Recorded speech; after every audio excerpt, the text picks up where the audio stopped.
Have you ever woken up from a nightmare, your heart pounding, dancing in straight, and just been told it was a dream, forget about it? What if I told you that advice is one of the biggest mistakes we make? What if that nightmare wasn't just a random fiction but piece of data, a glimpse into a deeper layer of reality that we don't understand? Don't and understand. Oh, my name is Arjun BK, and today I want to talk about a new way to understand terrifying experience. I call it consciousness entanglement. Let me explain with a personal story. When I was younger, I had a very specific experience. My brother and I were sleeping in the same room. In the middle of the night, he got up to use the toilet. The moment the door made a specific sound as it opened, something shifted. My brain didn't just hear and sound, it felt a connection. It felt like my consciousness suddenly entangled with another consciousness. In the room, I could see a clear face, but I felt presence that was just as terrified as I was. We were locked in a mutual state of the fear. And when my brother returned and the door made the same sound again, the connection snapped. I was back, but my body was in a full psychological panic. For years, I analyzed this and didn't dismiss it as a ghost. I didn't box it into mythology. I treated it like a scientist treat as a strange signal from deep space. I had the data, the trigger, the response, the physical effect, and I realized this wasn't a story. This was a phenomena. So, what is consciousness entanglement? Think of it like quantum physics but for the mind. In quantum mechanics, two particles can be entangled, connected in such a way that what happens to one instantly affects the other, no matter the distance. I believe a similar thing can happen with consciousness.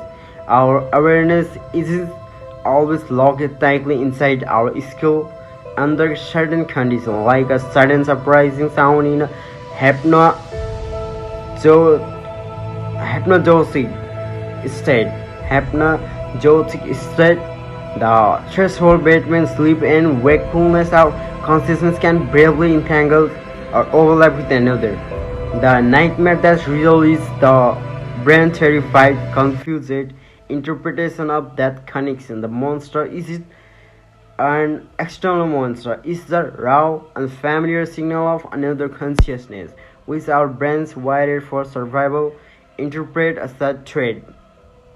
This leads to a radical proposal. What if we stopped treating nightmare as a mental garbage to be deleted and started treating them as a scientific data to be encoded? Imagine if a call ethically and sensitively collected details accounts of this vivid nightmare, not fuzzy ones, but the hyper-real one, and we'll look for patterns. What was the trigger and sound of vibration? What was the nature of the entity? Was it also scared? What was the physical sensation? If we find recurring pattern, we have evidence. We can move from calling it a ghost story to giving it a scientific name, something like acoustic induced co-presence event or reciprocal fear entanglement. So now I know what you're thinking. This sounds wild, and the biggest challenge is that our brains, out of fear, actively suppress these memories. The data degrades the person. The person is often too terrified to recall it clearly, let alone share it per study. But that exactly we need to change the conversation. We need to create a space where people feel safe to share this experience, not as a person with a disorder, but as a witness to a phenomena.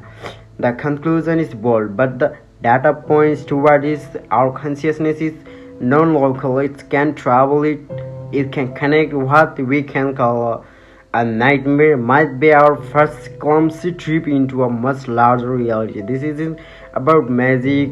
Is it about applying our rigorous scientific mindsets to the most mysterious frontier we have, our own minds? I'm not on a predefined path. I'm just connecting dots between astrophysics and psychology and direct experience, and this is the picture that is emerging. Thank you for your time.